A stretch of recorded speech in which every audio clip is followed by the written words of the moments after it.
খবরদার, সাবধান!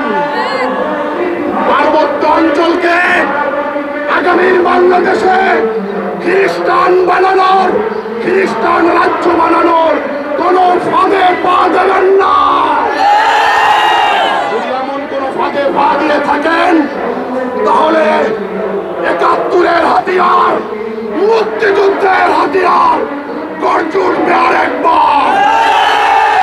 ২৪-এর হাতিয়ার গর্জে উঠবে আরেকবার। অনতিবিলম্বে বাংলাদেশে এই মানবাধিকার কমিশনের কান্ট্রি অফিস স্থাপনের চুক্তি বাতিল করতে হবে। কিভাবে বাতিল চান কি চান না? কারা বাতিল চান হাত দেখান।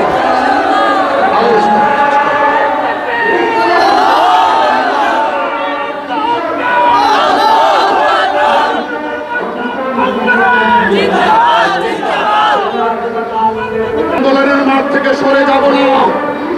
যারা বাংলাদেশে ভিনদেশি এজেন্ডা চাপিয়ে দেওয়ার চক্রান্ত করে তাদের বিরুদ্ধে জমিয়তের সংগ্রাম চলবে, জমিয়তের লড়াই চলবে।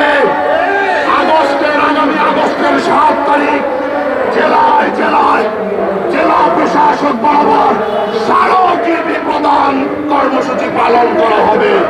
ধন্যবাদ সবাই।